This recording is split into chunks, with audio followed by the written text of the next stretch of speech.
Okay. Shall we start? We should. It's been a while since we've been here. Yes, and what I want to do first is I want to start with the word. With the word. Yes, I promised you that. Oh, Lord. I want to introduce the word LLMing. What the hell does that have to do with anything? No, I need the prior art. So I need this to be on the internet. I need this to be documented with a date stamp and everything else, because I want to, when somebody starts using the word, I want it to be attributed to me. So, as Google became a word, so you Google it, you LLM it. So LLMing. That's it. This is the only thing that I want to say. Why? Because I can. You want to be the first one? Yes. LLMing. Yes, LLMing. That's going to be interesting in Croatian. Yes, it is going to involve a lot of fighting. You think? Yes. Based on prior experience, I hope. No, because of Lemanja. But in any case, let's move on. Should we? So, the day has come for me to be put on the spot. Yes. So, Mr. Doctor, could you please introduce yourself to the audience? You're kidding me. Okay, I'm going to introduce you. Vedran PhD in computer science. He has done his thesis. It's actually official now, and we have learned a lot. And he actually made some particular contribution to the science. Okay, he was dealing with Kubernetes, so it was not that difficult because Kubernetes. I was waiting for this. Because Kubernetes actually has a lot of things that could be contributed to the platform itself. That is absolutely true. Yes, but on the other hand, what you did actually is amazing, and it's worth noting. So let's roll the intro and then see what Vedran did and why he did it.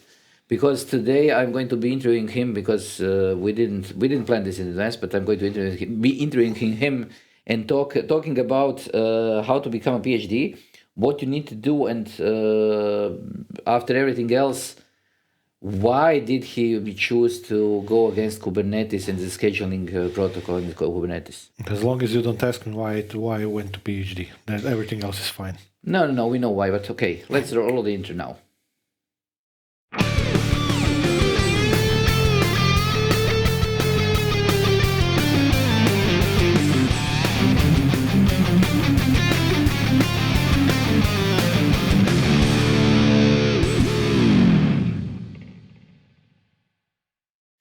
Okay, so how do you feel as a newly freshly minted doctor? Freshly minted.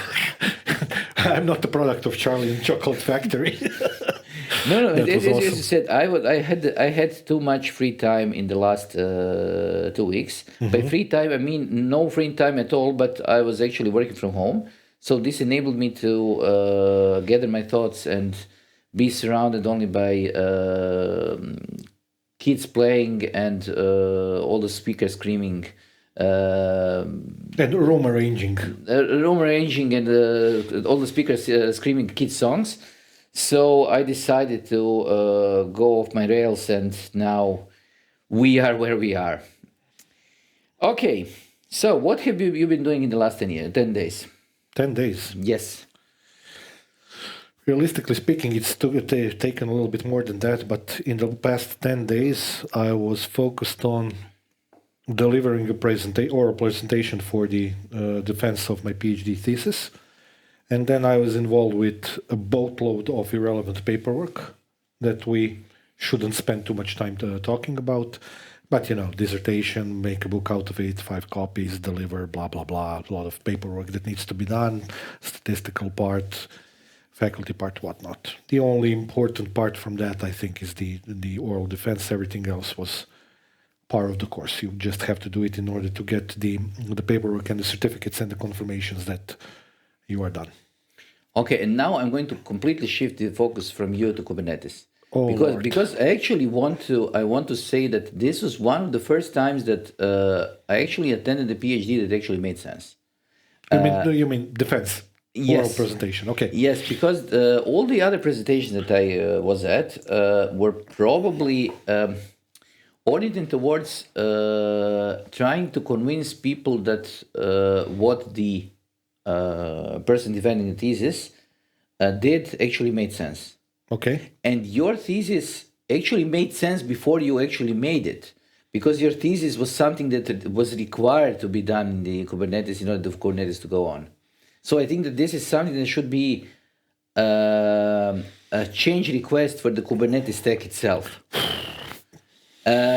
Not simply because I think that you did a good job, but also because I think that actually Kubernetes project could benefit from it. So Yeah. try to explain to people what you did, because Okay. I want to get across that defending a PhD thesis and doing all the hoopla about the PhD doesn't have to be all sciencey nonsense that nobody understands. Yeah. First, I'm going to do something that's stupid, but it serves a purpose. I'm going to read the name of the thesis. Please, only in English. Only English, of course. Machine learning and dynamic parameters-based system architecture. So I was dealing with a new system architecture that I wanted to create for automatic workload scheduling in heterogeneous high-performance computing. So HPC was the main topic, and how to spread the workloads, how to schedule them across nodes that might have different CPU architectures, different CPUs of the same architecture, and or GPUs. The Kubernetes aspect of that is what's the novelty about the research. Although there are some papers, and in the past year or so, there have been some papers presented in conferences and in journals related to this topic.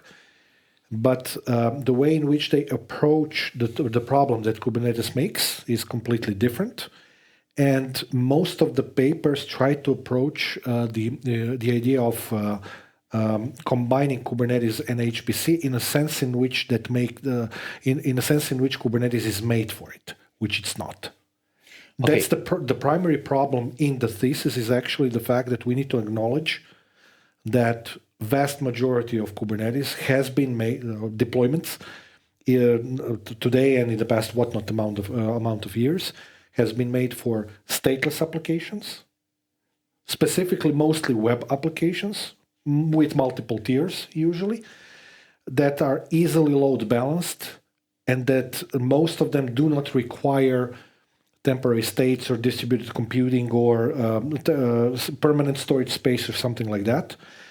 They require regular, serve and response type of mechanism, which can be easily read from a shared storage device, even in read-only mode, which I think, coming from the open source world, just like you, is what the idea of containers is all about.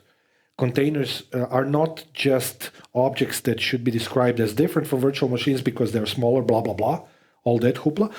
For me, the key point of that should be A, performance, and B, security. And the B, security needs to be made from the perspective of I do not want to have a read-write storage on something that is hosted by Kubernetes unless I absolutely have to.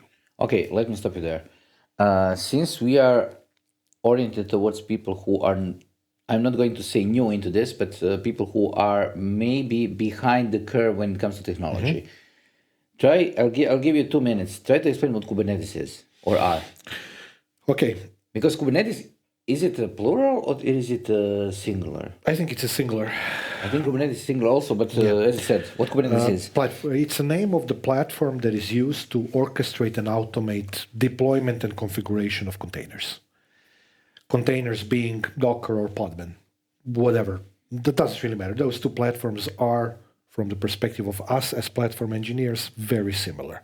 Architecture-wise, they're as different as they could be, but that's not the topic. Kubernetes helps us to, if we want to create provisioning methodologies, so deployment, installation, if you want to call it that way, simply, for, let's say, web applications. If you want to spool up hundreds of copies of a web application for the front end of the web, Kubernetes can do that efficiently and quickly with just a little bit of extra configuration, a little bit of YAMLing, or there are a couple of methodologies, but usually a couple of YAML files in which you can say the amount of replicas, the amount of pods. You can use it to configure the networking of the application, the security aspect of it, stuff like that. So it helps execute multiple copies of the same or multiple different types of containers. The overall idea being to create some kind of a 2-tier, 3-tier web application in most use cases. Okay, what does it run on? 99.9% of it runs on some kind of a Linux system. It can be done Single node, multi-node? No, Kubernetes is always multi-node idea. Otherwise, it's completely pointless. You could create a single node Kubernetes, but it would be VM based then. Because I need to interrupt you because what I saw, there was a thing that I was reading about Kubernetes, and somebody said, and I cannot quote this because I'm unable to find it, that most of the Kubernetes deployments are actually single node deployments for testing only. Yeah. The same thing, the same way that SQLite is actually the most used SQL DBMS on the market, simply because everybody is deploying it locally to do something. So Kubernetes is not something that I would connect with the term high performance computing. Yeah, I would probably connect it with web interface, web development, web servers, but I wouldn't say HPC, Kubernetes belongs to HPC. No, it doesn't.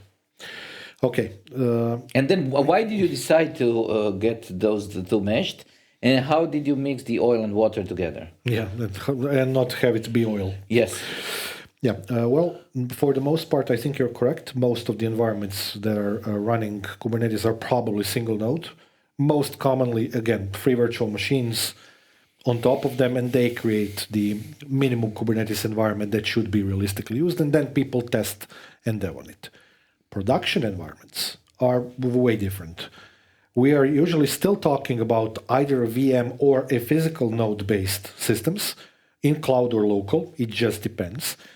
I'm mentioning the two of those different deployment methods because cloud-based services have them strictly separated. Some of them can be instance-based, and they can be reserved or shared, depends on the cloud solution, and they can be like more of an infrastructure as a service. So you get the servers and put everything on the physical set of nodes. From my perspective, I was shooting more towards local infrastructure, not cloud infrastructure so much, for a variety of reasons. First one, as we all know, cloud is not necessarily the most cheap thing to do. Second, it is actually quite challenging to upload and execute HPC or any kind of other applications from Kubernetes to the cloud directly if you don't know what you're doing. And thirdly, it has been well established because of the various types of services that we have in various clouds. You know, AKS on Azure, there's a Kubernetes service on AWS, on GCP. Actually, Azure has like 3 or 4 different services that run Kubernetes. And again, instance-based, physical node-based, whatnot. The problem with those, especially nowadays, this is something that's been happening in the past couple of years, and I'm sure you noticed this, and a lot of it has been written in the papers as well.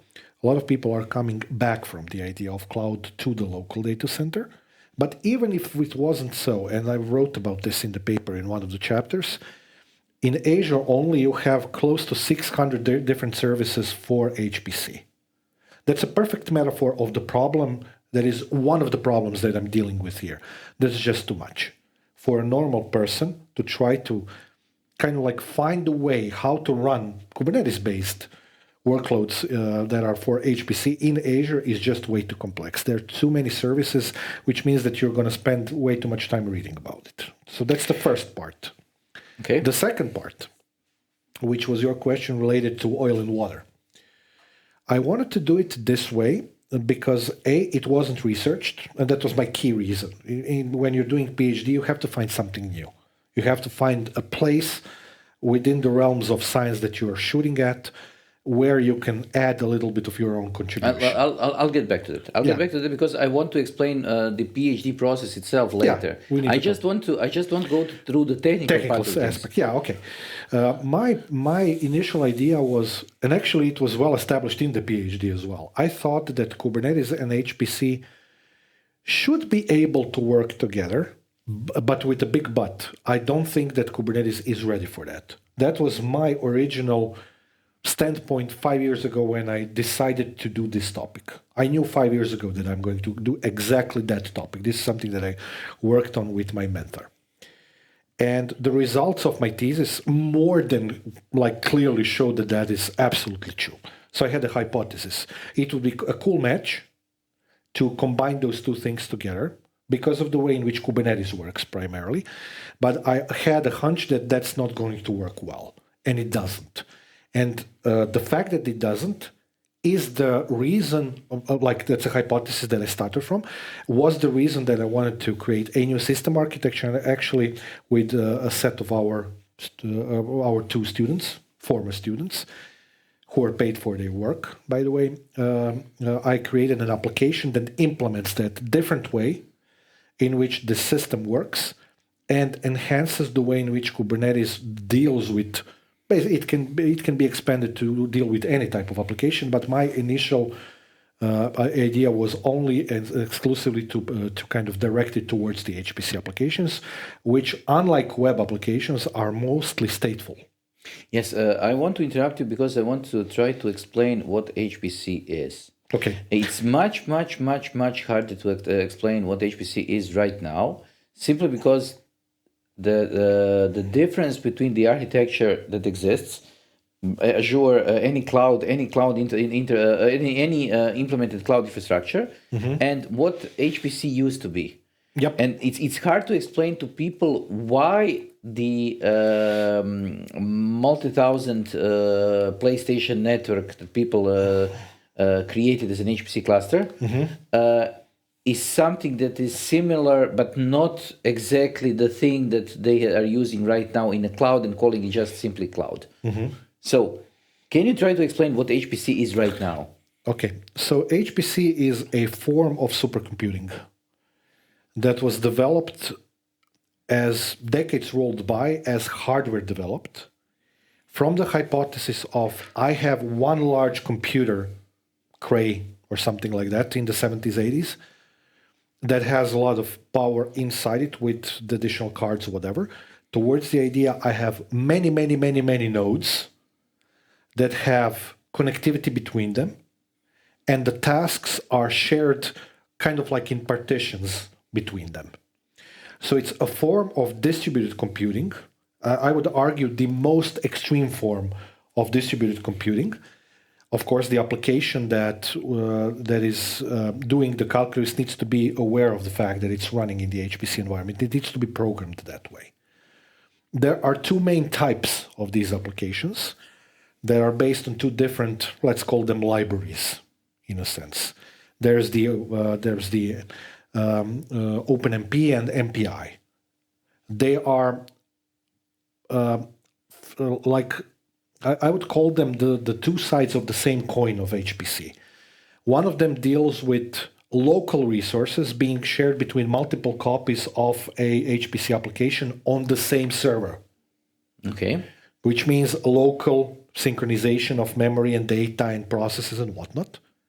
And the other one does exactly the same thing across the network between multiple nodes. So one of them is aimed more towards scalability as a scale-up type of principle. The other one is more into scale-out. The most important applications nowadays for HPC are trying to do both, because that offers, and that's the whole shtick of HPC, it offers enormous speed up. The reason why we want to have these distributed nodes dealing with distributed applications, with distributed data and whatnot, is that we want to speed up the calculation process of whatever the application does. The application of HPC is everything ranging from oil and gas exploration, fire simulation, fluid simulation, Formula One, aerospace navigation simulation, everything, weather simulations. But everything that can be speeded up by using parallelism. Yes. But at the same time, that is completely different than the usage case of the Kubernetes themselves. Yes.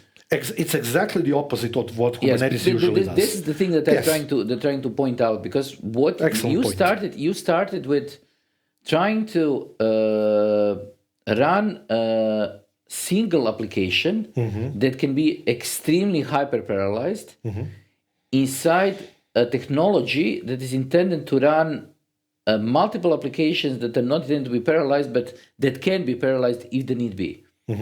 And also, you are trying to run the stateful application on the basically stateless platform. Yes. It's basically two complete, like it's a 4D opposites of Okay, now what is usually used for.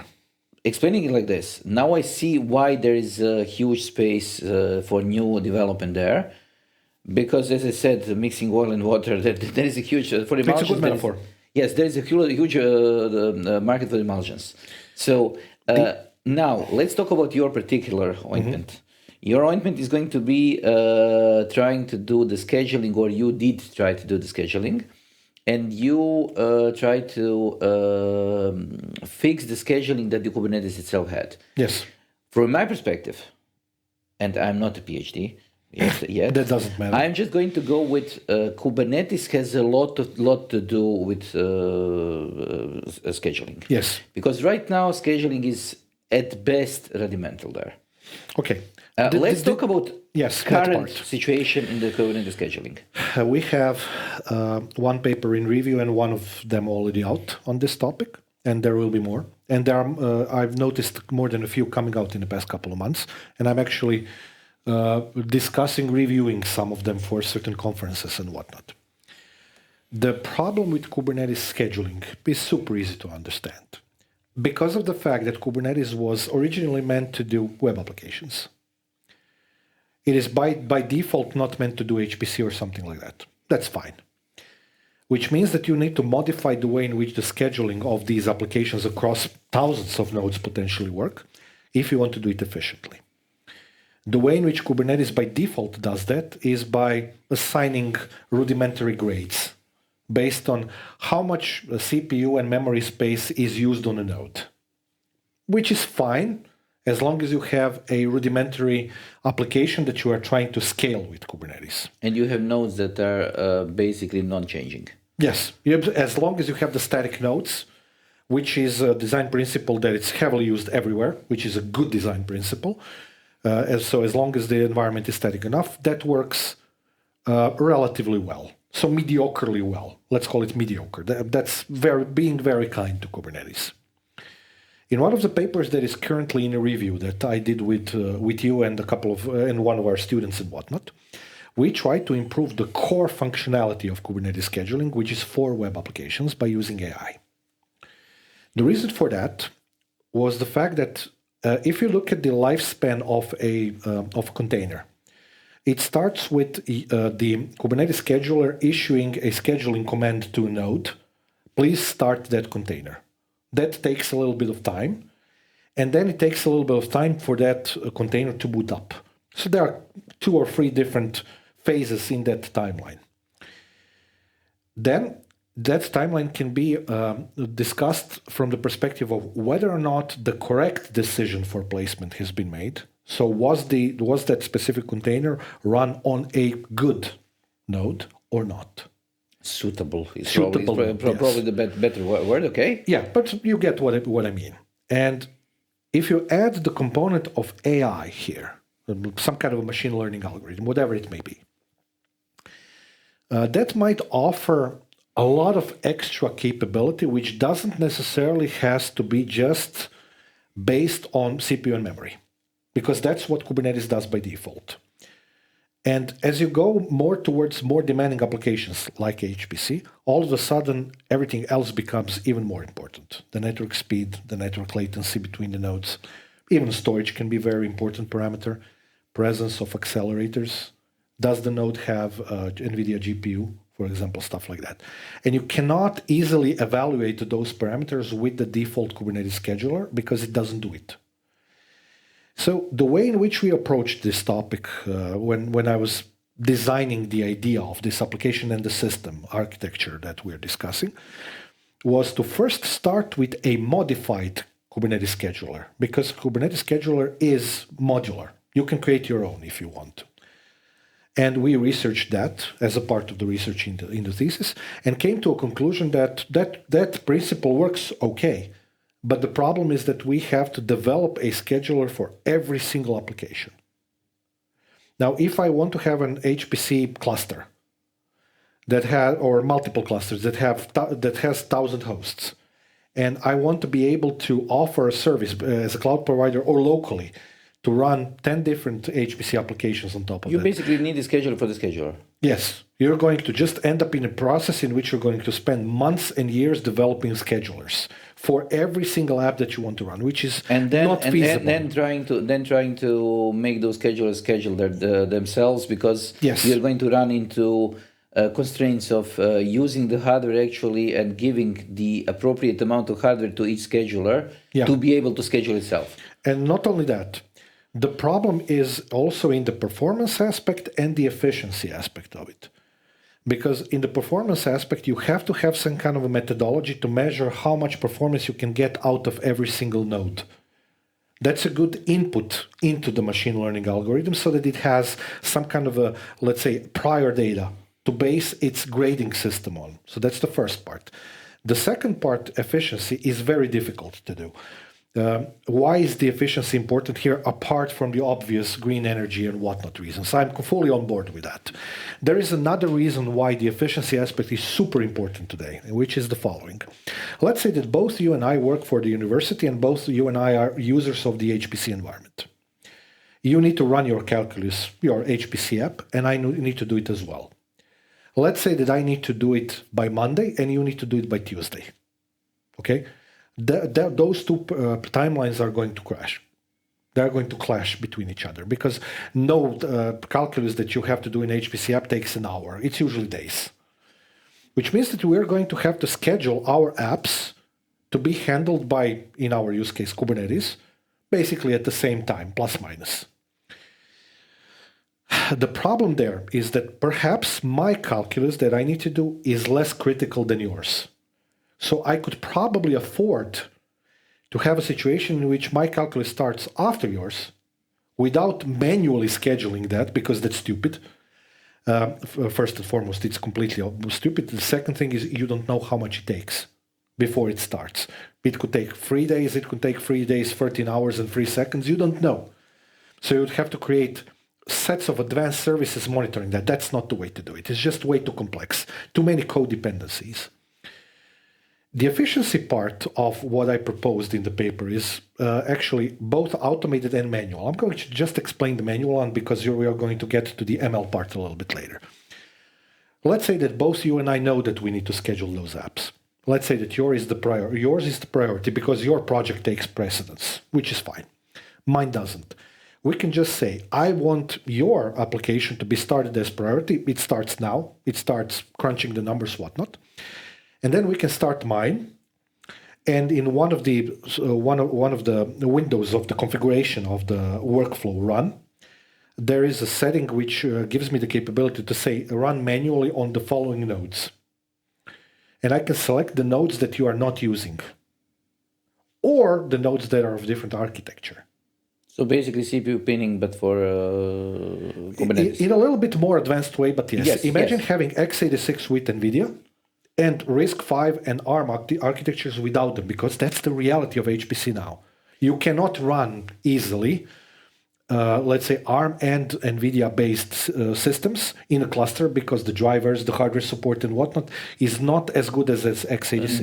This is a topic that we can probably spend a couple of episodes on. Yes. Because the complexity of the virtualization and the heterogeneous systems that are running right now is enormous. Yeah.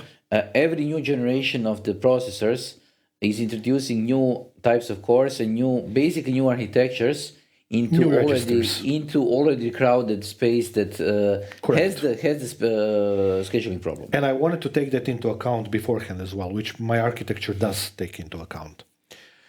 So the fact of the matter is we could just, as a result of all this, to shorten it a little bit, your application gets started on the x86 plus NVIDIA, and it does it as fast as possible because priority. And mine, for example, gets scheduled on, I'm going to go completely off the rails here, on a, let's say, Raspberry Pi, or some kind of a Turing Pi ARM-based machine. Okay. Which is enormously efficient. It uses almost no power. It happily ticks in the background slowly, but it's efficient, and it doesn't interfere with your application, which means at the same time you solved noisy neighbor problems, Okay. which is a very good thing to have. Basically, we're able to partition the workloads across multiple users by having the freedom to say to Kubernetes, I want you to do this automatically versus I want to do this manually. And furthermore, which is the fun part, we integrated the Discord chatbot into the system as well. So it sends you the status of those things that are running, and you can also start them, stop them remotely, /stop cluster one. We have a set of commands that are interacting with the Kubernetes API, and or it can send you any kind of alert if something fails, if there's a hardware problem, stuff like that.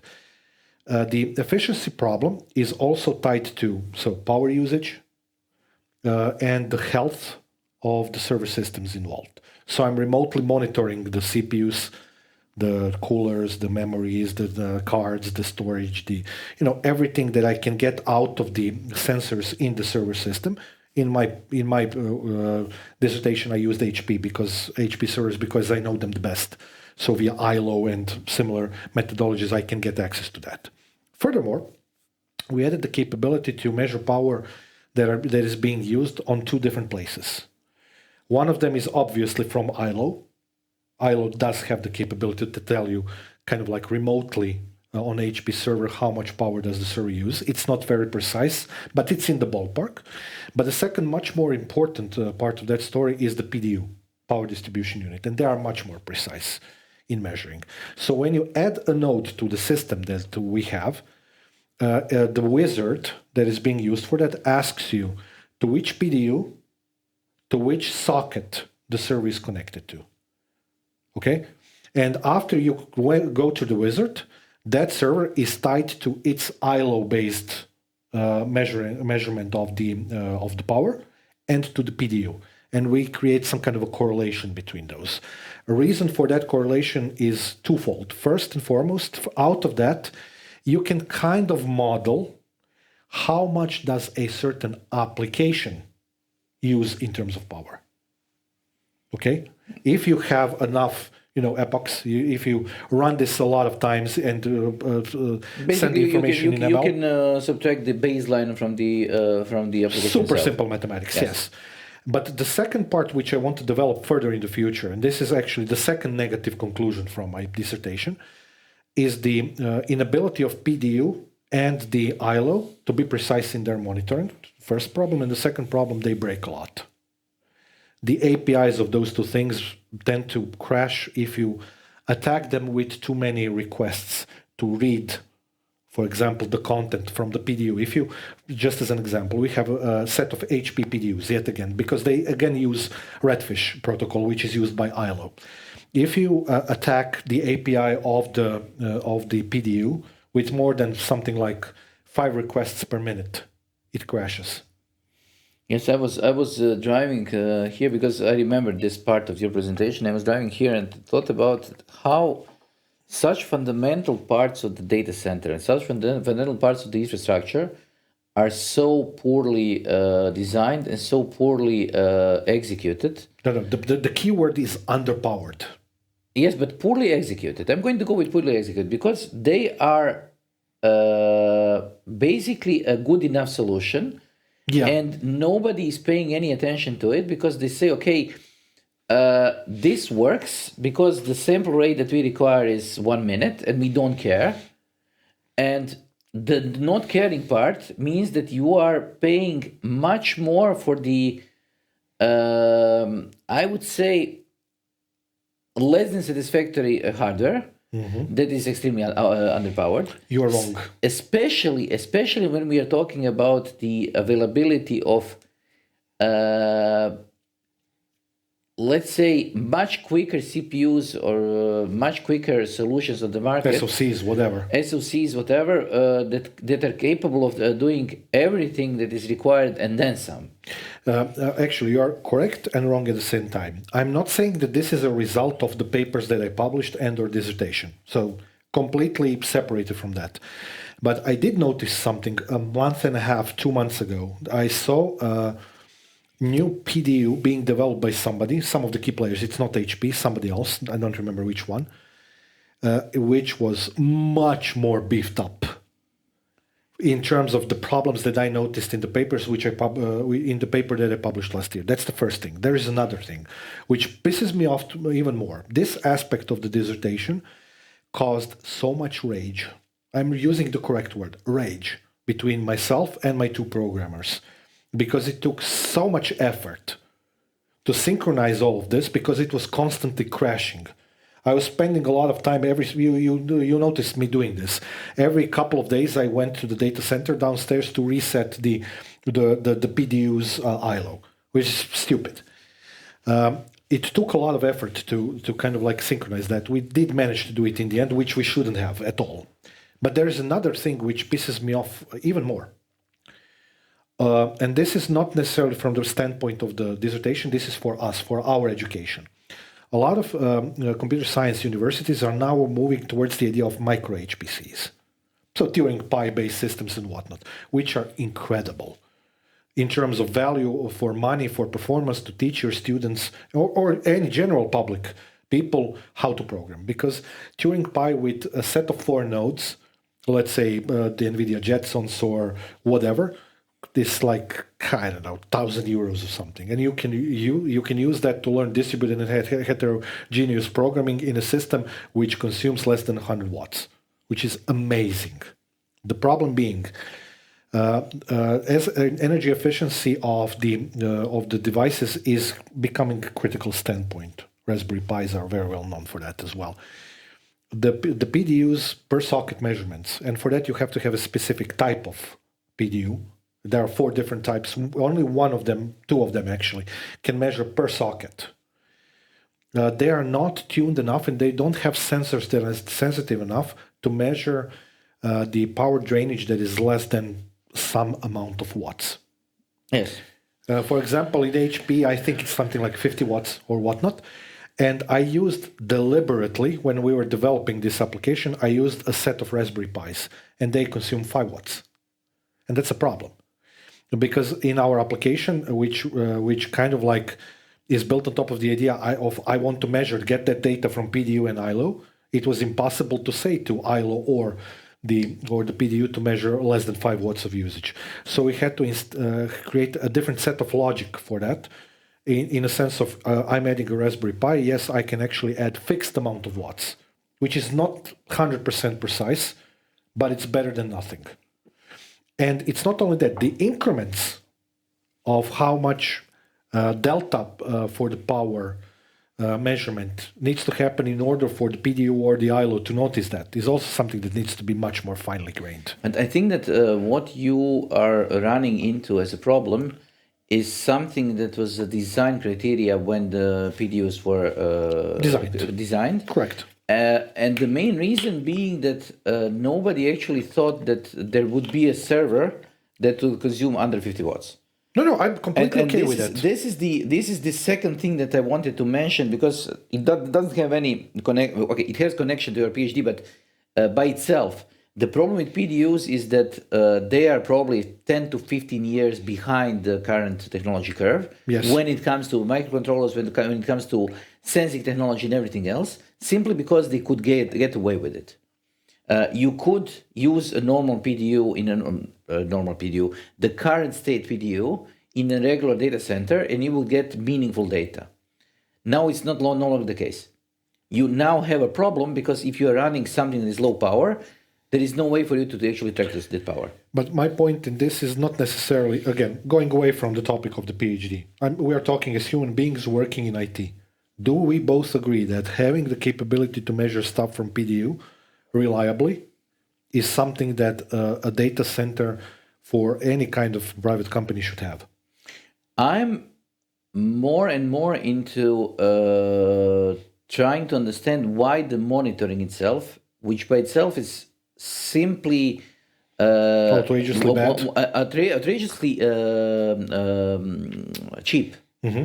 Why isn't it implemented? For example, today we were talking about a completely different thing. We were talking about the newest NVIDIA graphic card and the enormous temperature that it has when it's running.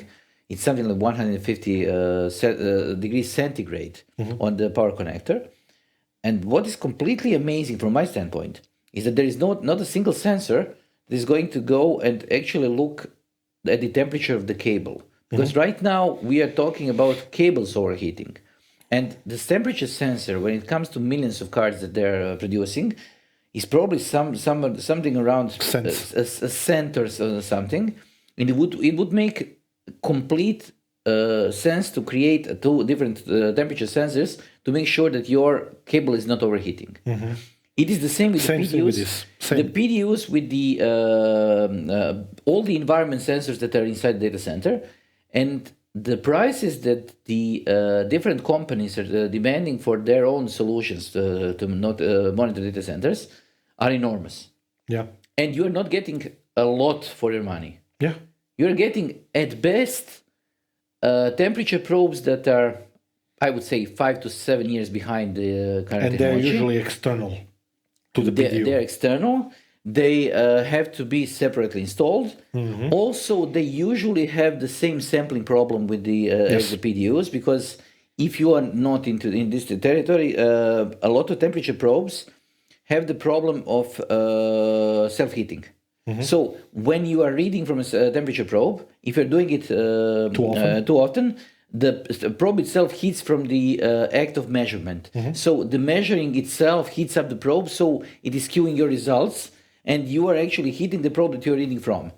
And it doesn't make sense to do it too often. So we have those kinds of problems, and yet there are processors that have hundreds of different sensors for the temperature at the same time. It is completely mind-boggling to me that this separate, it can be pretty specific part of the data center infrastructure, hasn't gone on and hasn't been developed in a while.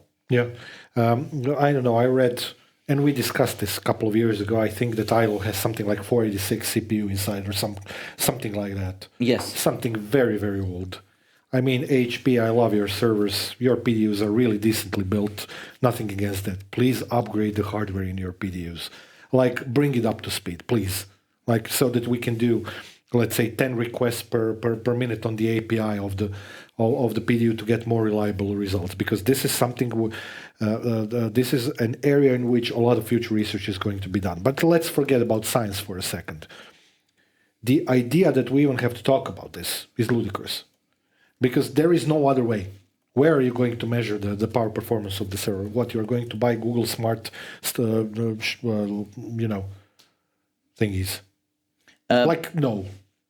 You shouldn't, but you probably are. We'll end up doing it. Yes. Exactly my point, which we shouldn't. Yes, and the thing that we need to deal with when it comes to separate things is that when we are talking about PDUs, when we are talking about ILOs and so on, it's not longer a corporate problem on the huge scale.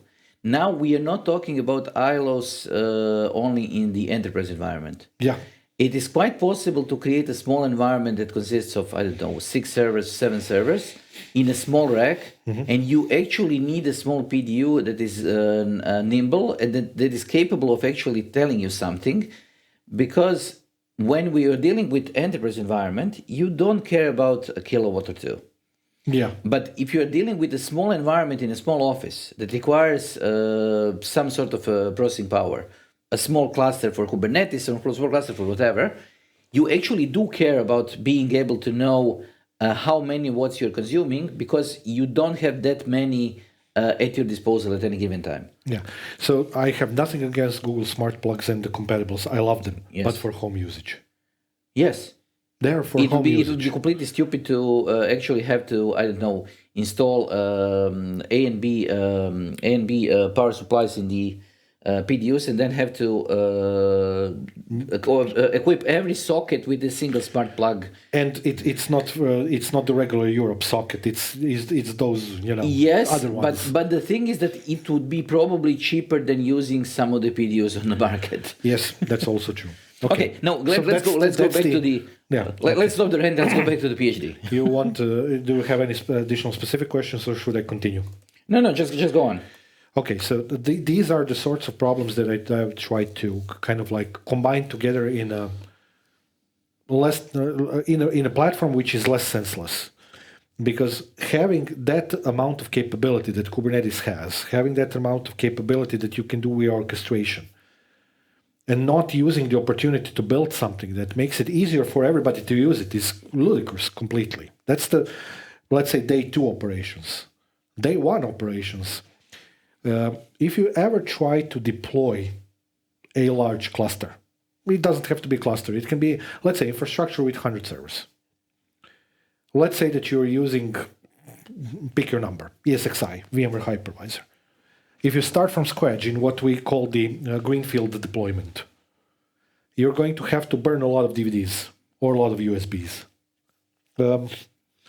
That's cool, but it's so 2000s. Nowadays, you're trying to do that as much as possible in an automated fashion. The next step would be, I want to do it remotely. So you can do it via ILO, for example.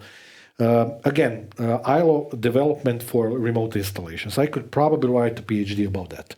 Because if you are using remote console from HP server in something else than Internet Explorer, hint, hint, in something else that's not a .NET console, and try to deploy remotely an operating system, you're going to want to shoot somebody. Because it's incredibly slow to do it via the Java-based and whatever the other one is. The HTML5 based HTML5, one. yes. Both of them are incredibly slow. And do they require a license for this? Yes, advanced license is required because you require as soon as for the does virtual, post... but for the virtual CD-ROM. Yeah, no virtual CD-ROM. As soon as it starts booting, after 5 seconds it disconnects you. Yes, but it used to be that on the older servers you could actually connect the CD-ROM, and if it booted into the environment, not into the operating system, you could work. But now you are unable to. You are no longer able to actually. It boots the kernel of the operating system and then disconnects you. Yes, but I don't think that you're even in the newer servers. I knew that they have a problem. Was it Dell or was it HP that the license itself didn't provide me with the ways of connecting virtual CD-ROM? HP doesn't do that. ISO file. Yeah. Even by use, so I cannot remote to the machine and install it without an additional license. Yeah, okay. That was extremely stupid, but okay, anyways. Okay, I wanted to try to make that as user-friendly as possible. And this came out of our discussions and my discussions with my mentor and his co-workers. Specifically, I worked with a bunch of people who are A, super smart, and B, very humble, which is a very rare combination. Because they understand HPC. They worked with it for decades now, probably. But if they had to deploy it from scratch, which they did a couple of times in smaller environments, they would get frustrated very quickly. We are human beings. We can admit that. So I wanted to create some kind of an automated deployment system. Because that would, A, make a whole lot of sense in scale, and B, it would make a hell of a lot of sense for us normal human beings who, everybody else is doing this as automated as possible. Why shouldn't we? Why shouldn't we use technology to enhance our lives and make processes quicker? So I made a customized, this is a VM-based solution. Basically, we teach our students to do something similar in one of our courses. It's a PXE boot-based solution. The default way in which it works is it boots the server from PXE, and it selects the first operating system on the list, which is Ubuntu. And it goes through the whole installation process of Ubuntu, and MPI, and OpenMP, and NVIDIA CUDA-based drivers, and Docker, and Kubernetes, and NFS, and SSH, and benchmarks, and whatnot, everything. It does that in 2 goes. First one is the deployment of the operating system, SSH keys, users, the basic stuff. It waits in a loop for reboot. It is Ansible-based deployment. After the server comes back, or hundreds of servers, doesn't really matter, from reboot, the platform automatically connects to them and starts deploying the necessary software packages. We created the installation process for CentOS as well, but CentOS is much less used in HPC environments. Ubuntu is the de facto standard. So post-deployment, after the core OS is installed with user and secure shell keys, because you have to connect to that system remotely, the platform connects to the rebooted server and starts deploying all of the necessary libraries, first updates, libraries, applications, benchmarks, all of the Docker components required and Kubernetes, and creates a Kubernetes cluster. That's the completely greenfield type of deployment. If you want to do brownfield deployment, one of the scenarios in brownfield deployments would be, I have an existing Kubernetes cluster. I want to add that to our platform for management. We can do that. We can just, there is a wizard, next, IP address and the URL of the API, username, password, next, finish, you're done. Or if you want to have your already managed Kubernetes cluster and scale it out, you just add additional servers to your environment, and it, again, deploys all of the aforementioned components and adds them to the cluster. The beauty of this solution, and we spent a lot of time thinking about this, because, again, properly thinking about these solutions is 90% of the work. I literally spent one afternoon doing Ansible for all that. But I spent a month before that listing everything that I want that procedure to do. And I want it to be modular as well. Basically, what we did was we also created a system that detects whether or not you're using, when you're adding additional servers, so when you're scaling out, whether or not you're using the same servers as the previous ones. Okay. This is easily doable. You can do LSPCI, check CPU info, memory. In Linux, it's very straightforward to do. So it goes through the list of parameters, and if it notices that it's the same server model, which you can get from API, if it's the same CPU, if it's the same disk and whatnot, then it doesn't measure its performance anymore. Oh, so it just uses a template. It uses the existing measured system as a template and copy-paste that data for that system as well. Reason being, if you have two servers that are completely the same, their performance is within margin of error. And a margin of error not 2 or 3%. We're talking about 0 something percent of. So it's not worth wasting time to measure the performance with the benchmarks of the system. So that's the first part of the procedure. It deploys everything from scratch, deploys the necessary software. If it's the same, it doesn't benchmark it. If it's the new one, it does. It saves the results of those benchmarks to CSV files. Those files are then uploaded to the database. Okay. So to keep them permanently available. And that database is then used to feed the AI. Does this mean that you have finally solved the black magic of upgrading Kubernetes online? That's an excellent question. Because we do not have a lifecycle management procedure inside. Okay. Reason being, because Kubernetes doesn't have neither it. does Kubernetes. That this is what I wouldn't say. Yes, but what we are intending to do in the future, while we're at the topic, we were discussing adding the capability for Tanzu environments to be managed by our platform. And Tanzu VMware's platform for Kubernetes does have the LCM component solved. Maybe that would be a way to go. But in Kubernetes, it is almost impossible to do it. It is the matrix of the code-dependent things that you need to check when upgrading to a new version is indescribably complex, and it would require millions of handlers. Because the only way in which you can do it is Ansible, realistically. So basically, when you are brownfield deploying, you are trying to stick to the version that is already installed. That we tested, we know it's there, the deployment procedure works, and everybody's happy. That's the only way to do it realistically. Okay, I'm asking. So that's that. And the next step in the process, this is what we are working on now. This data does get sent to the ML, and it requires, because we have free ML, different machine learning engines inside for research reasons. They are different in terms of the requirements of compute power to do some calculus. Neural networks are much different than decision trees in terms of how much time they need to produce results. We took a conscious decision of using three suitable machine learning models, the simple one, a little bit more complex one, the super complex one, and they differ in terms of time, how much it takes to calculate things. That's the initial part of the performance evaluation. And then because of the fact that this environment is, it is a body that works, it is dynamic. The things that happen in that environment change the way in which the remaining let's say CPU and compute power is available. The more resources you start, the less available resources you have, stuff like that. So we also are right now implementing the addition to the machine learning models for that, which is basically reinforced learning. That's the dynamic aspect of the environment, because at every single point when this environment works, you need to have the capability to calculate or send information to ML. It needs to crunch it and then give you back the feedback of what is the most suitable node to start the next set of containers on. And it does it in a visual interface.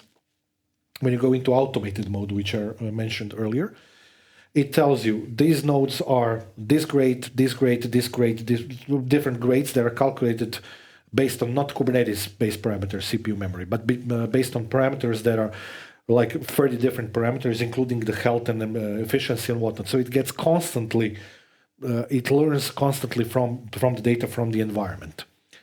The side effect of this is this is something that I wanted to do. So I had the premise for this before I started doing the PhD research. I wanted to finally make a conscious effort to explain something very fundamental to people, which is the management part of the environment cannot be a part of the workload environment in any IT system that is bigger than, let's say, small company. And this is something that came out of years of research in practice. This is something that was also brought on by my experience with working with VMware. VMware has that beautifully explained in all of their architectures. Management cluster, other cluster. In management cluster, you have your management applications, and in the other clusters, you have everything else. This is the way in which it should be done for operational risk reasons. You do not want the failure of one node in a mixed environment where everything is placed on the same nodes to mean that the management doesn't work, because that means you cannot do anything in the environment. And Kubernetes is exceptionally bad at that. Yes, they play whack-a-mole with the management. All of their components are distributed barring some. Let's say etcd, a single master type of service. This needs to go away. VMware made a conscious effort, and there is actually a platform from Ericsson. In their cloud platform, they separated the Kubernetes management environment from the workload environment. This is the way in which it should be done. And there's another reason why that's good. Apart from the obvious design reasons, operational risks, there's a gazillion of them. There's another one. To run this sort of AI, you run that usually on some kind of an accelerator or graphic card or whatever. That means you have to have hardware for that. You don't want that hardware to be a part of the workload environment. You want that to be a part of the management environment. Stands to reason, which means you have to kind of like design your management environment with that in mind. You have to have at least one node that is capable, preferably 2 or 3, with at least some NVIDIA GPU. We actually used 1660 NVIDIA GPU for this, which is, 150 euros? The more expensive ones would calculate things much faster. But this was more than enough for us, because it is capable to calculate on the scale of some nodes, doesn't really matter how much, 16. It is able to get all of this information that I mentioned, do its number crunching, and then return the result within 45 seconds, which is for the entire cluster. For the entire cluster, yes, which is more than okay for that level of investment that we made. Furthermore, the more learning you do about this, and this is the way in which machine learning works, if you do everything correctly, design-wise, day zero operations, as we usually call them, the more you train AI, the less value you get out of it. Okay? If you you can overtrain. Yeah, at certain point, it doesn't make any sense to train AI anymore in the topics that we are discussing. Or it can even be detrimental because you can actually overtrain in such a way that you actually extend the latency and actually make the response much slower. Yeah. So basically what we did was we established certain levels at which, for example, neural networks usually require, let's say, 10,000 runs for them to be able to give you some kind of a decent model. And in one other research that we did with this web-based ML engine that I discussed for a paper that is currently being reviewed, we actually did 1500 because after measuring it many times over, we spent months on this. We came to a conclusion that after 1500 correct placements and everything in the environment, the 1501 plus will not offer any substantial gain for the precision of the workload placement for the scheduling in Kubernetes for our environments, for our test use case. And 1500 is something that you can script relatively easily, and it can be done, let's say, in a week or maybe even less, depending on the speed of your environment. So that's the, let's say, integration with the ML part that we are doing. So the next step is going to be to finish the reinforced learning part, and then we're going to extend that in the direction of energy efficiency, which is currently a part of the let's say, measurement process, but it's not a part of the ML process. Okay. Because it wasn't the topic of my thesis. I just wanted to set the environment so that I can continue researching in that direction. The result of that is going to be much more precise measurement of how much does a app that you run in Kubernetes in this environment take in terms of power. That's where we are going with this, because I want to be able to measure app 1, 2 watts per second, app 2, 7 watts per second, depending on what you're running it on and whatnot. Because our system, the ML system that we are discussing, is based on first run of the synthetic benchmarks that I strategically selected for CPU, memory, network, disk, and GPU performance. So 5 sets, there are like 30 benchmarks in. And the next part of that is measuring the applications that are actually running. Okay. And it is per app type of partitioning. It's not a universal measurement for everything. It's not. And the grading system is completely modular. You can go into our application. There is a settings page in which you can say that the grading scores can be measured up to 3,000 or 5,000 or 10 or 15 or 100. So you can change the relative differences between the importance of, for example, CPU benchmarks versus memory benchmarks. Okay. Which, again, and this is per app. Again, every single score is per app.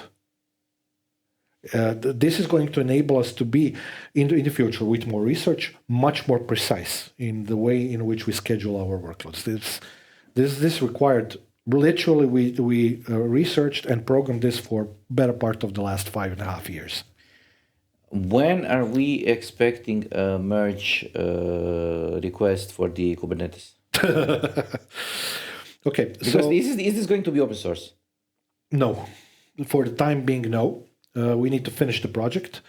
Our intention is actually to go some kind of a commercial something, but it doesn't have to, not commercial in the sense I want 10 million euros per license. That's not it. Parts of it are definitely going to be open sourced. We still haven't decided what, but we will. Because right now I'm at the stage, because I finished the PhD and everything related, now I can start working on finding a project to finance development of this all the way to the end. There are loads of EU-based finance projects that are looking especially for the platforms and whatnot in green energy, in HPC, in computer science that are almost finished.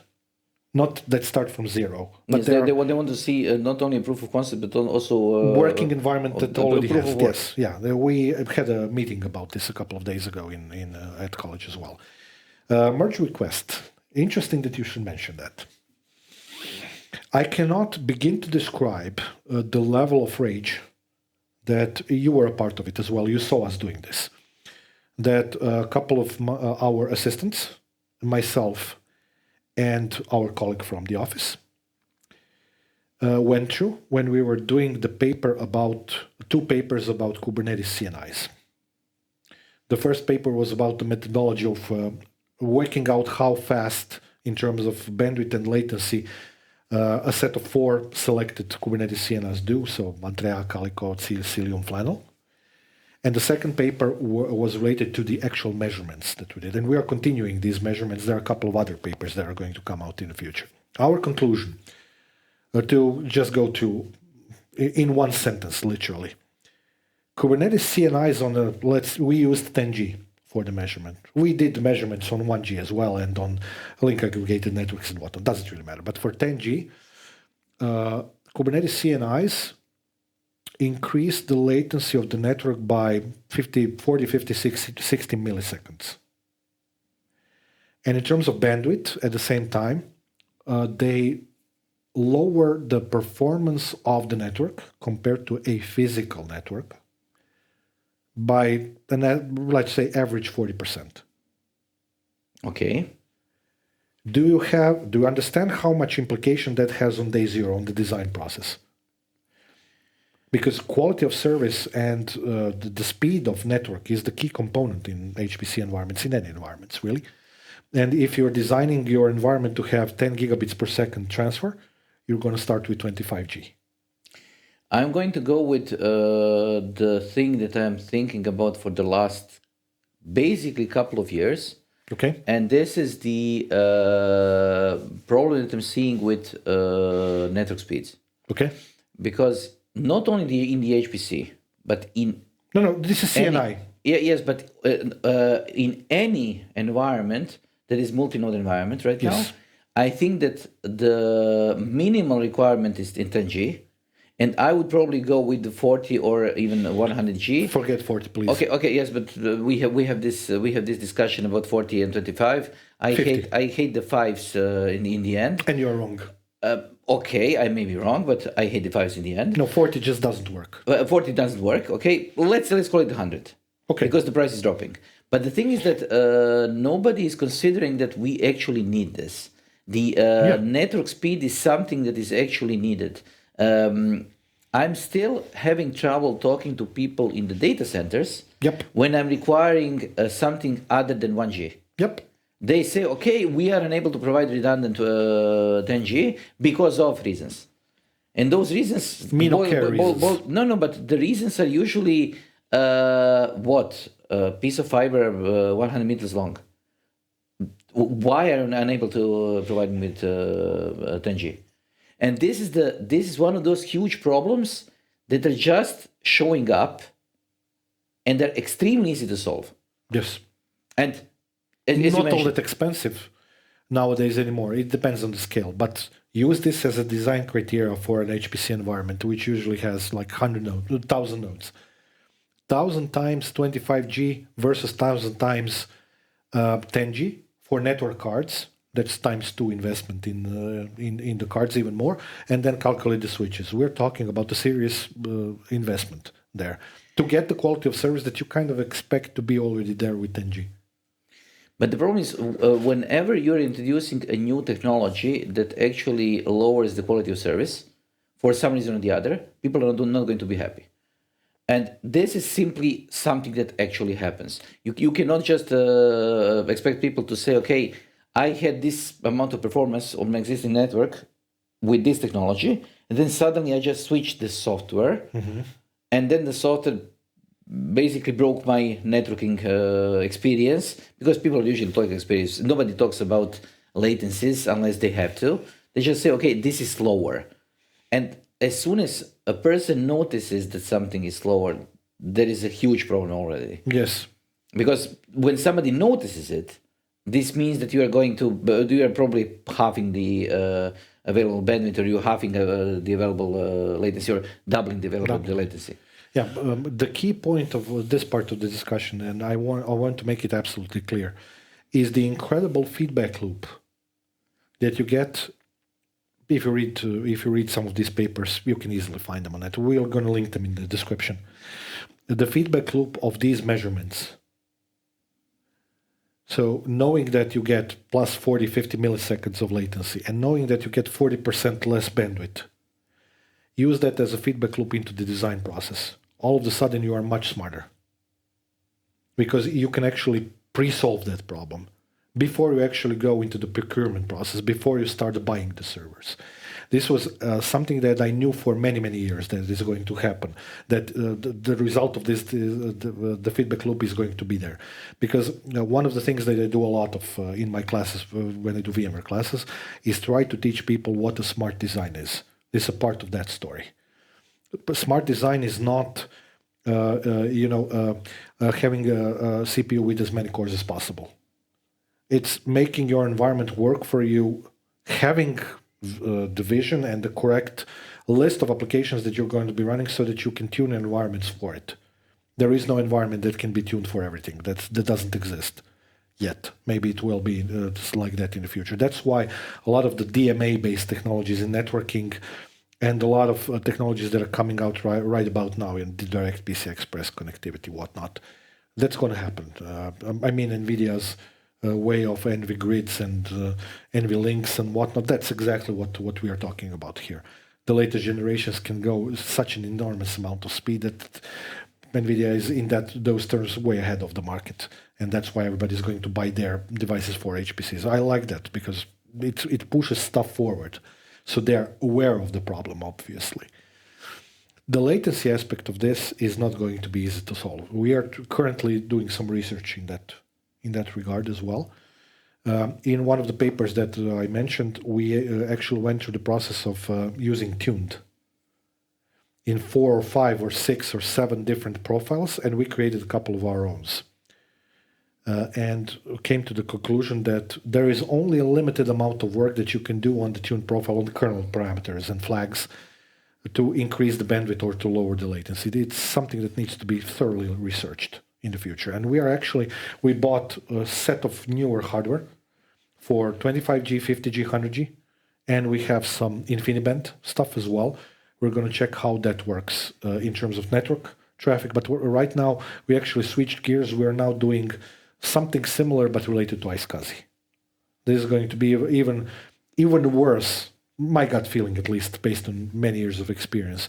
The results of that are going to be even more condemning for the way in which we use networking.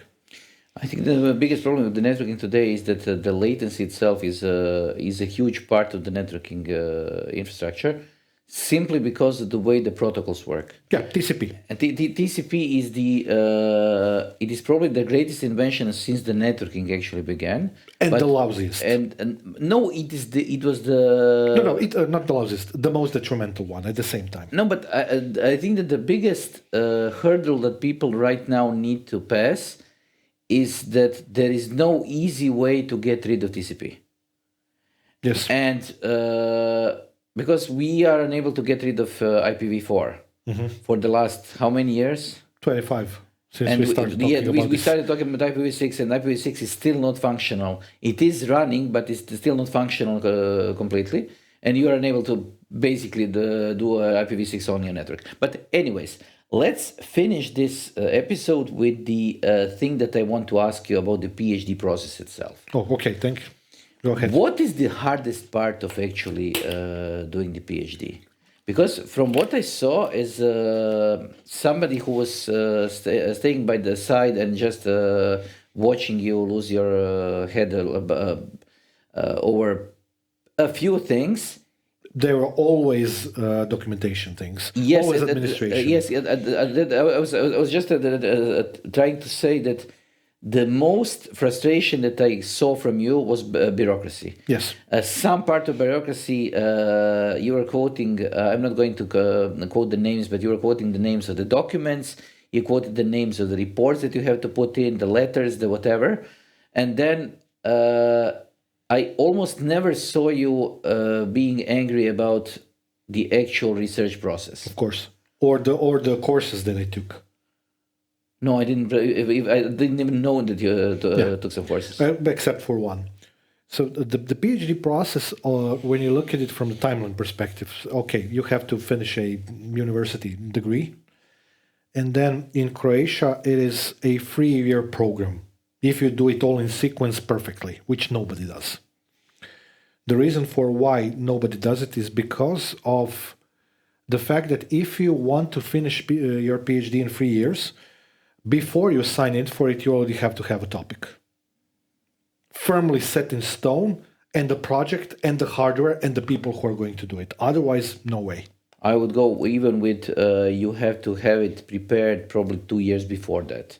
I was being very diplomatic about this. Otherwise, you're going to spend a lot of time on 2 basic problems. First basic problem is defining what the topic of the thesis is. And the second part of that process is going to be publishing a paper about it. A lot of people also have version 2B, which is writing dissertation, but usually after they write a paper that is mandatory for being able to defend the thesis, after that they usually they open their chakras to writing, and somehow the dissertation part comes a little bit easier.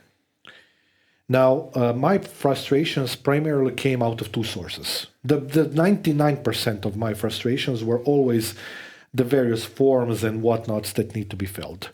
This is not the problem of the university or the student service or my mentor, anybody. So it's not the people problem, it's the process problem. And you have to fill in various types of documents related to the progress reports and whatnot every year. But that's usually something that you can do literally in 5 minutes. 5 minutes too much, but still 5 minutes, better than 5 hours. We had 5 exams to do, just like on the magistrate level before, which doesn't exist anymore. You can sign in for those 5 exams, 5 courses, in whichever sequence you want. I actually signed all 5 of them in the first semester. You can do that. First year is something that you successfully pass after you pass something that's called a qualifying exam. In the qualifying exam, you're basically talking, it's a presentation and a little bit of paperwork in which you explain the current state of the scientific field where you want to do the PhD in. This is not the thesis definition or the topic of the thesis definition. This is a broader, let's say, scope and the area in which you want to do your thesis. That's very straightforward. A PPT presentation, 2 forms, you have to work on this with your mentor a little bit, you have to read a lot of papers. This is just a function of time, really not all that complex. Year 1, you finish with this. Then you can, when you pass the qualifying exam, which is very easy, then you can sign in for year 2. Year 2 finishes with something else. Like a public conversation, direct translation of that would be. This is where you actually define the topic of your thesis and the scientific contributions. This process is much more involved, so that requires much more forethought because you only have to be way into the process of, doing the actual thesis and research and whatnot to know what you want to come out of it. Time-wise, this is completely off the rails in opposite directions in a sense, unless, as I said, you already had the idea before you started. Year 2 ends with you passing this exam and finishing all of the other exams, all 5 of them.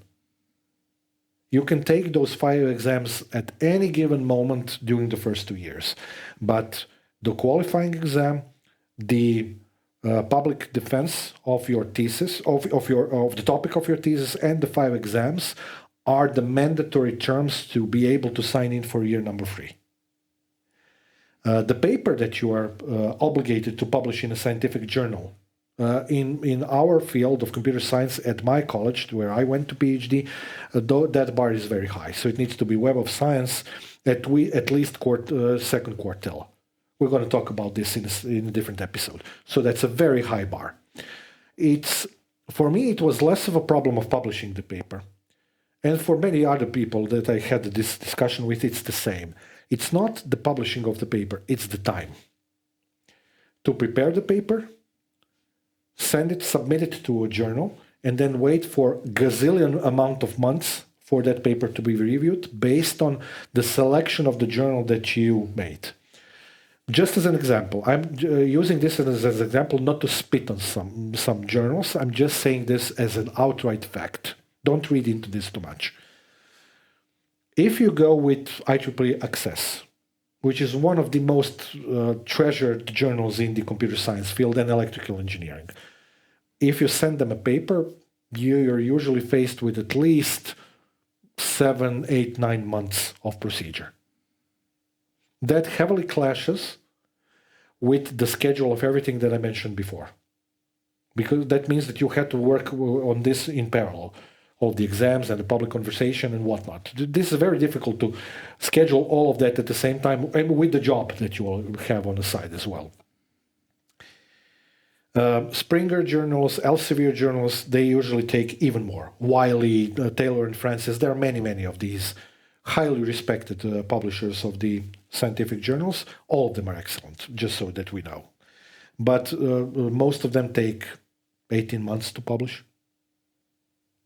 Try to fit that into a 3-year schedule. That means that at the half of the year 2, you already have to be, even before that, at the beginning of year 2, you have to have the paper ready for publishing to send them so that in the next 18 months you can actually publish it, so that you can write the thesis. And you don't know whether or not they're going to accept the paper because they can reject it. And then you go again. Stuff like that. So it's a high risk situation if you go that way. I decided to publish the papers, because I selected, there are 2 ways to do PhD in my college. The regular one with 1 paper, or what's referred to as the Scandinavian model with 3 papers, which many people will tell you is much more difficult. I selected the second one because, thank you, Lord, just like you did in the past, I have this gift of writing that was honed over years of journalistic experience and many other things, and publishing papers and writing books, so it's not a problem for me to write. And I had something to say, which is obvious from this episode as well. The problem with all of this is that you have to really, base your criteria for publishing of the paper. Every PhD student has to do it. It doesn't matter what the topic is, what the area of science is. You have to select it based on the timeline.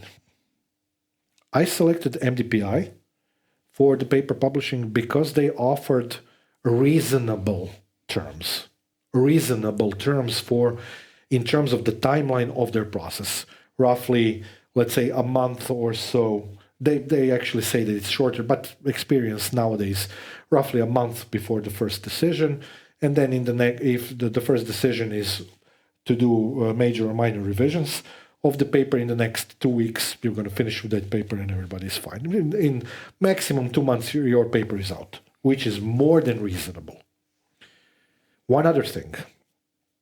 It is super important to select a journal with reasonable publishing process in terms of time, but also you want, if you are smart enough, you want to publish your paper or papers in a journal that has good reviewers. And this is much more difficult to find. I published 10 or 11 papers in the past year, journal papers. I'm not talking about Q4, lower ranked papers. I'm talking just the top ranked, Q1, Q2. Out of 10 papers that I published, 8 of them had excellent reviewers. Nothing to complain. They listed a gazillion things to change in the paper, but they understood the role of the reviewer in the process, which is suggest any kind of change that makes sense, but do not act as a god, because you're not one. This comes from somebody who does a lot of reviews for the journals now. Also try to help the author, because you are not there to stop the field, you're there to advance the field. Express your ego is not a part of that equation. Nobody gives a crap what your ego says, reviewer. What we care about as some people who publish the journals is good advice, which needs to be rational and devoid of emotions. And we do not want to get into shouting matches with reviewers. That's not the topic. But I did get into 2 shouting matches with them. Both of the times it was the same reason. They were not qualified to review the papers that I wrote.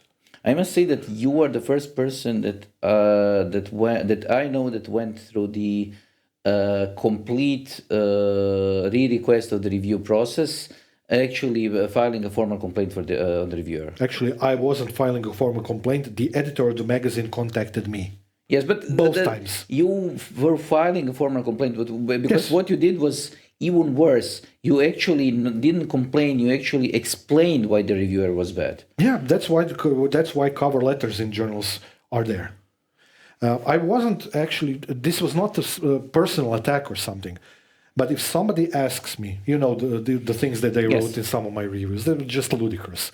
Stuff like, if you have 2 same servers, why do they have the same performance? Because they're the same. I mean, but can you prove it? Do I need to? Obviously not. But the thing is that for some reviewers, because of the lack of experience, lack of knowledge, and I must say fear of new technology, okay, they try to just pick the least. I would say cherry pick the things that they actually can understand and then try to find nitpicking little problems that could be a problem in general. But you respond to the reviewers directly via answers to them, and I very politely described this situation to the reviewer a couple of times, and I mentioned that literature has supported this for decades. There is literature about this. There are scientifically reviewed books about this that have been around from the 80s explaining this. And there are current materials from VMware, from Microsoft, that you can easily find online which state exactly the same thing. So why do I need to reprove something that was proven many times? And actually, when you take the thought that I have, so two same servers, same vendor, same model, same CPU, same hardware, everything, they have basically the same performance. What comes out of that? They are the same unit of quality of service when you do basic engineering calculus. Okay, I mean, this just like having two of the same ports in the switch. They have 10G and that's that. If you configure them in the same way, they should offer the same performance. It's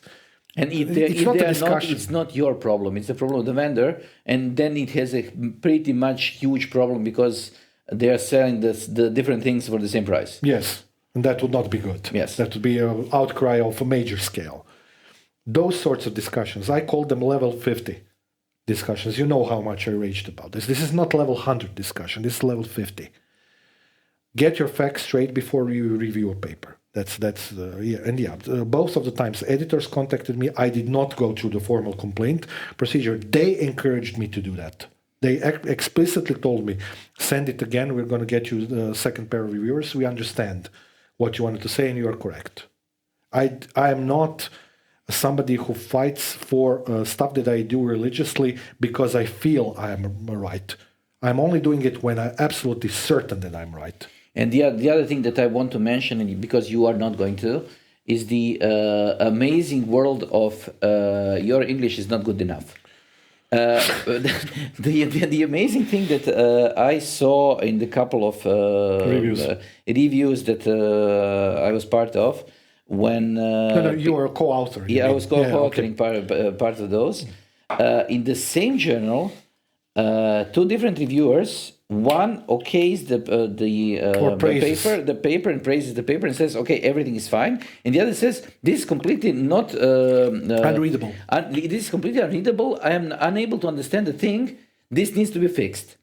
And then English language. And then suddenly a wild call to we have a service that can fix your English language appears and says, okay, for a low fee, we can fix your English language as fast as possible. I don't have a problem with that service per se at all. And I always write when these sorts of situations happen, and they happen 3 or 4 times. Yes. I always write in a cover letter to the editors, if you think that this needs to be additional English checked, no problem. Add the amount of $500-600 whatever dollars to the invoice of the original for the paper publishing. We will be glad to pay for that. But this is not a reviewer's job to say that. Okay, I mean, no, it is a reviewer's job to say that, but it is absolutely not his job to reject the paper because of it. This is one thing, and the other thing. I always write in my reviews if the English is bad, but I'm never using it as something to diss on the paper. I just say there are closely 100 errors in your paper. Please correct them. I would just say that I feel like it is gross negligence on the part of the reviewers when they say, I'm not going to read the paper because the paper is unreadable. Because this simply isn't true. Yeah, the 99% of the cases that I had so far, again, I reviewed, this is publicly available in my Web of Science profile, so it's easy to read. I'm not talking any secrets. I reviewed 13 papers for Springer, which is one of the most, in terms of publishing in journals, and one of the most, like the highest level publisher. And more than half of these papers I wrote, the first thing that I write usually in my review, please fix the English language. And then I go through it technically. What's wrong with the paper that needs to be corrected or whatnot, or if the paper is just, seminar paper from a primary school student, then I just say this is just not, there is no novelty. And I recently had plagiarism case as well. Everything happens, but generally speaking, and this is not coming from arrogance. I rarely write a paper that is not readable in English. Read from it, never. That just doesn't happen. Okay, even if it happens, I wouldn't call any of the papers that we or you authored or I co-authored or any of us wrote as completely unreadable. This is one of those things where I'm completely drawing the line and say, okay, English is my second language. When I'm tired, I have problems finding words when I'm speaking, but I can slow down like I'm doing right now, and then I'm completely able to communicate in the English language, probably better than some native English speakers. Let's call them like that. We are not going to call them by their real By name. names, yeah. But the thing is that written communication is something completely different, because there is a lot of the tools at our disposal, and we are using those. So calling it unreadable when a tool like Grammarly has no problems with the And word built-in editor as well. but no, let's call Grammarly, because Grammarly is becoming better and better with the AI. Understand. And when you receive, at the same time, you receive a mail from Grammarly, because it does this.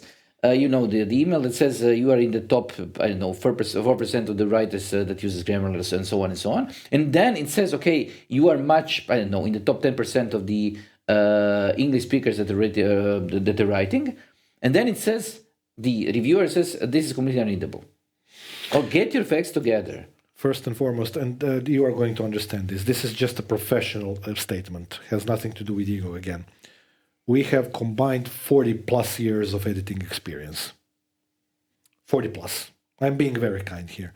Okay. We edited computer magazines probably at the time when some of our students were not even in a 10-year plan.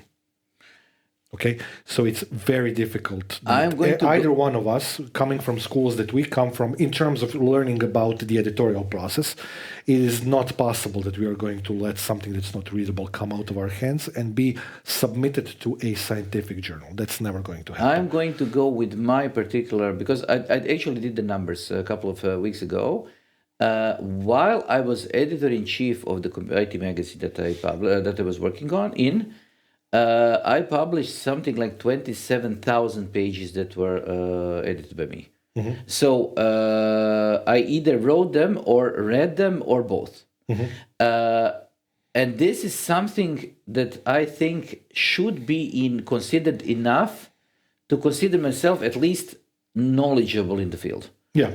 And I'm not going to brag about it, because it's just a job like any other job. The only thing that I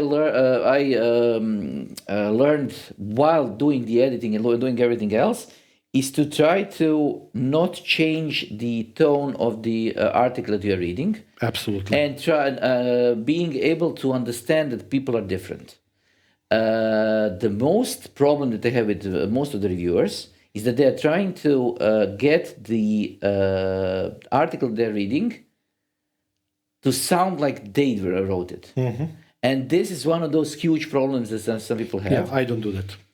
None of the good reviewers that I know do this, but people tend to do it. Yes. Because reflection. Yes, the reflection. Reflection. This is one thing, and the lack of understanding that something that somebody else wrote should sound differently than the thing that you wrote. Correct. And this is a huge thing that we could talk about, but let's finish this thing. Just two more sentences to finish the timeline. So basically, after I published those 3 papers that were in line with the requirements of my college, I was able to do this Scandinavian model, which is a shortened version of the dissertation. I don't have to write the whole dissertation. Instead, the 3 papers that are, reviewed by serious people in, again, Q1, Q2 journals, whatnot, they are part of the dissertation, and you write an intro and a conclusion and state of the field and basically literature review, whatnot, and that's the dissertation. That's what I did. Otherwise, a typical student would publish 1 paper and write the full dissertation. I ended up with a dissertation that has 245 pages. almost 200 of which are papers that I published as a part of the research process, some of them being conference papers from way back, all the way to these three that are the fundamentally important ones. So 6 or 7 papers are in the dissertation that show continuity of the research that I've done since I signed into the program, because that was very important to me, so that the board of people that are going to actually look into this and tell me whether or not I meet the criteria for that, so that I understand that it was something that I worked on heavily throughout the years. It took me 7 years to finish this. Okay, 1.5 years out of that was our C19 era, in which we were busy with other things. And actually, our dean of the college that I PhD'd on also kind of like deleted one of the years during my PhD study. So officially, I spent 6 years on it. But still, yeah, that's the whole process. 5 exams, 2 major presentations, either 1 paper with full dissertation or 3 papers with smaller dissertation, and the oral defense. And the oral defense is something that you were present on. It was, if I could be so unmodest, I would say that it was one of the better presentations that I did in the past 5 years. I was pretty happy with that. Presentation was good. The questions part was even better. I think that you did better presentations, but no. Overall, I think that you did better presentation on the Broadcom VMware. But anyway, let's finish. Let's finish. If you have any other things that you need to know about, please LLM them. Write in the chat box. Write in the chat box and LLM them, because I need to establish the word. Thank you for being with us. Thank you, Vedran, for Dr. Vedran. Thank you for joining me and sharing your PhD experience. Me not care about titles. Yes, I know, because this is the thing that this is probably the last time that I'm going to pronounce you as a PhD, unless I'm trying to either provoke something or I'm trying to prove a point in front of somebody. Okay. So with that thing, congratulations once again. See you in the next episode, and thank you for being with us. Yeah, bye. Bye.